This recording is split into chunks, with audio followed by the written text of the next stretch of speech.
नमस्कार. तर आज म्हण घेऊया, क्रियेविण वाचाळता व्यर्थ आहे. अर्थ अगदी सोपा आहे. आपल्याकडे ना वाचाळवीर खूप झालेत. नुसती बडबड बडबड करत बसायचं. क्रिया किंवा कृती शून्य. नुसत्या बडबडीला काय अर्थ आहे? आमचे एक मित्र आहेत बरं का, ते आपलं सारखं मी ना आता एक वृद्धाश्रम बांधणार आहे आणि वृद्धांची खूप सेवा करणार आहे.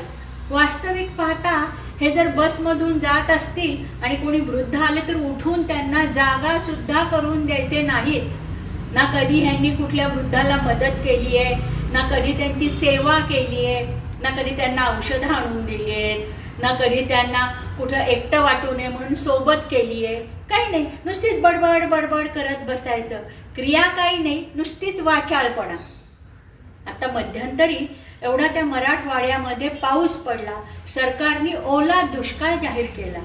आमचे एक मित्र आहेत बरं का, काय या सरकारमध्ये काय अर्थ नाही, काही नाही, काही त्यांना मदत नाही, काही नाही. अरे बाबा, तू तुझ्या खिशातून काढ ना काही पैसे आणि दे ना त्या दुष्काळग्रस्तांना. स्वतः काही करायचं नाही.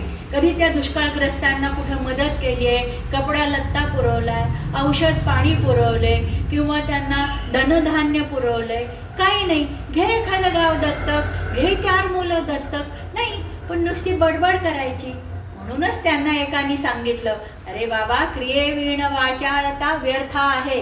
नुसती बडबड करून काही उपयोग नाही, क्रिया करून दाखवा. उदाहरण आवडलं तर लाईक, शेअर, सबस्क्राईब करा.